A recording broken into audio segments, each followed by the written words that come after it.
Et c'est parti, j'ai découvert une série de mini-jeux et d'exercices comme ça pour entraîner vos yeux aux belles interfaces et aux bonnes expériences utilisateurs également. Donc je vous les mets en description et on va un peu les passer en revue. Le premier s'appelle Can't Unsee et vous devez choisir entre deux composants pour savoir celui qui a pour connaître, choisir celui qui a la meilleure interface. Donc par exemple ici, le premier, bon c'est assez simple, hein, évidemment c'est celui-ci. Donc ensuite il vous montre qu'on peut cliquer sur Compare et on peut passer au Next. Donc le second ici, c'est par rapport au spacing, au poids du texte qu'on a juste là, et aux arrondis aussi, donc je dirais que c'est celui-là qui est bon. Vous voyez, vous pouvez ensuite comparer. Et next, encore une fois, ici je dirais que c'est la largeur qui est trop grande ici, donc je choisirai celui-ci. Ok, hop, on peut passer à next après. Donc plus vous allez avancer, plus ça va être subtil, hein, ça va être des tout petits problèmes. Donc ici je dirais que l'arrondi... Alors ici je vois qu'il y a une majuscule, là il n'y en a pas. Je dirais que c'est celui-là qui est bon. Ah ouais, c'était vraiment subtil, hein. Celui-là pour le coup était assez subtil. Alors ça c'est une pub à chaque fois, hein. Si vous la voyez vous pouvez cliquer sur Next, et ensuite vous pouvez à chaque fois, alors ici c'est assez simple, c'est le problème de contraste qu'on voit juste là, donc hop, on peut comparer. Très important le contraste, en général on oublie ce genre de choses. Et c'est assez subtil. Ah ouais, là c'est la couleur carrément, pour raccrocher, évidemment c'est mieux le bleu, le rouge, pardon, pour accrocher, oui. C'est mieux le rouge pour accrocher, donc c'était bien celui-là. Etc, etc. Donc c'est assez intéressant, je vous le mets en description, Can't Unsee. Ensuite, il y en a un que j'ai partagé sur le Discord récemment, c'est celui-ci, Pixactly, comme ça. C'est lui qui m'a donné envie de faire cette vidéo, je me suis dit qu'il devait y avoir d'autres jeux, et en effet, il y en avait d'autres. Donc à chaque fois, vous allez avoir une largeur et une hauteur, et il va falloir essayer de définir ce que ça rend ici, donc en termes de forme, donc du 20 sur 45. C'est assez complexe, hein, c'est assez complexe, je dirais que c'est ça. Hey, waouh, j'étais pas mal là, j'étais pas mal. Next, ensuite, donc plus vous allez avoir des valeurs élevées, plus ça va être complexe. Hein. Donc par exemple ici 50 sur 60, je dirais ça, mais je suis pas sûr. Ok, c'était pas si mal. Et là par exemple 100 sur 240, je suis sûr que je vais me tromper.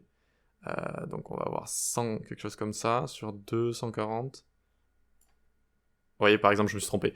Il faut calculer par rapport à, par exemple, la hauteur et la largeur de votre écran, et faut voir ce genre de choses. Bref, je vous laisse dessus aussi, vous allez voir que c'est pas si simple. Ensuite, là, on va devoir recréer des lettres, donc grâce à cet outil. Donc le premier, il suffit juste de le suivre et d'aller jusqu'au point comme ça, boum. Et ensuite, vous allez devoir le faire à la main, sans aucune aide. Donc essayez de jouer avec l'outil, le pen tool, ici, l'outil plume, pour refaire ce genre de choses. Donc voyons voir. C'est assez complexe hein, en vérité. Alors les premiers sont assez simples, mais après c'est assez complexe. Par exemple là j'aurais pu mieux faire. Voyons voir. Là par exemple directement c'est plus complexe. Ok, il faut refaire le B, donc ici il faut faire un bon arrondi, mais pas trop, et là il faut faire un plus grand arrondi. Bref, je vous laisse voir ce genre de choses. C'est assez intéressant. Donc 77 juste ici. Ensuite on a un qui est assez complexe, et donc là on est toujours sur l'outil, vous savez, le pen tool sur Photoshop, Figma, etc. Je crois que c'est l'outil Plume en français. Et donc là, vous allez pouvoir vous entraîner. Donc au début, c'est assez simple, il suffit juste de cliquer comme ça. Et ensuite, donc on va faire des arrondis avec des courbes de Bézier directement. Alors là, je me suis trompé, par exemple. Ok, c'est bon. Donc par exemple, d'ici, il faut appuyer sur Shift, hop, et on commence à faire des arrondis comme ça. Voilà. Directement, vous voyez que c'est le troisième exercice. C'est pas très complexe encore ici, mais ça devient rapidement assez complexe. Ok. Bref, ensuite il y a toutes sortes de formes à faire, donc je vous laisse vous entraîner avec. Mais bon, si vous avez jamais utilisé l'outil Plume, ça peut être un petit peu compliqué. Ensuite donc, on va voir celui-ci. Donc on doit deviner si c'est centré ou pas. Vous avez un petit point noir ici à chaque fois dans certaines formes, et donc vous devez deviner. Donc là par exemple, non, c'est assez évident. Alors celui-ci, je dirais que non. Ok, c'est assez complexe hein, parfois. Celui-ci, je dirais que oui. Ah non, vous voyez, par exemple là, je me suis trompé. Ok. Bon, ça vous envoie une grosse poupe emoji comme ça si vous trompez. Et vous pouvez recommencer à chaque fois. Celui-ci, je dirais qu'il est centré, ok. C'est le même que tout à l'heure, celui-là? Je dirais qu'il est pas centré. C'était assez subtil, hein. Celui-ci... Ah, c'est complexe, c'est complexe. Allez, je vais dire oui pour voir. Ok. Ouais. Celui-ci, je dirais qu'il est aussi centré. Mais je suis pas sûr non plus. Bref, ici c'était aussi centré. Je vous laisse aussi vous amuser avec ce petit jeu. Alors ensuite j'ai trouvé un jeu par rapport aux couleurs aussi. Bon, il vaut ce qu'il vaut, enfin en tout cas au début c'est assez simple je trouve. Il suffit juste de tourner sur la roue chromatique et vous allez trouver, par exemple, vous voyez ici, il suffit juste d'aller hop là, perfect. Et là je vais sur du orange, En fait, voilà, il suffit juste d'aller dessus. Donc, vous allez finir le premier niveau, en fait, avec ces couleurs de base. Et ensuite, regardez en bas, il y a écrit Saturation, Complementary, etc. Et ça va être plus compliqué après. Voilà, ça peut être assez intéressant. Ça peut être plus compliqué.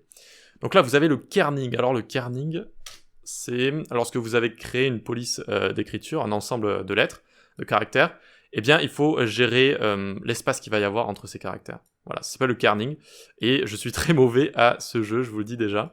Donc parfois, vous allez avoir plusieurs lettres à placer comme ça, et il faut essayer de les placer en se disant, tiens, les proportions d'écart sont bonnes entre les lettres. Donc voyons voir, ensuite vous cliquez sur comparer comme ça, et donc par exemple ici, j'étais pas trop mal, mais c'était pas encore ça non plus. Voyons voir ici. Moi, je mettrais les deux L rapprochés, je dirais, dans Holy Moly. Peut-être comme ça, mais je suis pas sûr. Peut-être comme ça, non? Voyons voir. Ok, là par exemple, j'étais pas très très bon. Celui-ci était bon, mais pas les deux autres. Et pour terminer, donc, on a une sorte de jeu, si on peut appeler ça un jeu, où les créateurs ont essayé de rassembler toutes les mauvaises pratiques en termes d'UX, de vraiment créer quelque chose d'abominable, que ce soit en termes de couleurs, d'animation et d'interaction de manière générale. Donc déjà, en fait, pour démarrer le jeu, il faut chercher déjà, juste ici, qu'est-ce que je dois faire? Est-ce que je dois appuyer sur ce bouton? Non, ça fonctionne pas. Est-ce que je dois cliquer sur Next, Go? Non, il faut cliquer sur le Here qui est juste là. Voilà. Et ensuite, ils vont vous demander de remplir toutes sortes de formulaires, et ça va être l'enfer sur Terre en termes d'UX, vous allez voir. Donc déjà, là, il y a des cookies qui pop. Il faut pas cliquer sur Yes, il faut cliquer sur No pour les enlever. Et ensuite, donc le premier, je l'avais fait pour préparer la vidéo. Alors ici, par exemple, vous pouvez mettre test 1, 2, 3, 4, 5, 6. Ensuite, là, vous cliquez les placeholders, ils s'enlèvent pas. Il faut les enlever à la main et rajouter, par exemple, test, Gmail, et ici, cliquez sur .com. Une fois que vous avez ça, il faut lire un petit peu en dessous, et ils vont vous demander un caractère cyrillique carrément. Donc je suis allé le chercher sur Wikipédia, et je l'ai mis ici. D'accord. Aussi là, on est en train de créer un mot de passe, et c'est pas en train de le cacher, alors que normalement on devrait avoir un input type password pour cacher ce genre de choses. Et une fois que vous avez fait ça, il faut pas cliquer sur cancel reset, surtout pas sur reset, je crois que ça reset le tout. Il faut cliquer sur next, mais il faut pas accepter les conditions d'utilisation. Voilà.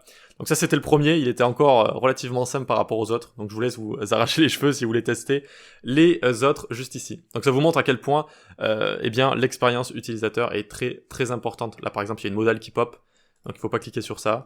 Il faut cliquer sur le petit close ici qui est mal écrit, hop, et ça va fermer tout ça. Voilà, ça aussi je vous le mets en description. Et c'est bon pour cette vidéo fun avec des exercices sympathiques pour améliorer son œil par rapport aux bonnes interfaces et par rapport à une bonne expérience utilisateur. Ah oui, là par exemple la photo, elle était compressée, enfin elle n'était pas bien optimisée par rapport à celle-ci. Elle n'était pas bien affichée comme ça. Ok, bref, allez, je vous laisse tout ça en description et on se dit rendez-vous dans une autre vidéo. Venez sur le Discord, la newsletter et suivez mes cours sur les plateformes d'e-learning. Allez, on se dit à la prochaine. Ciao.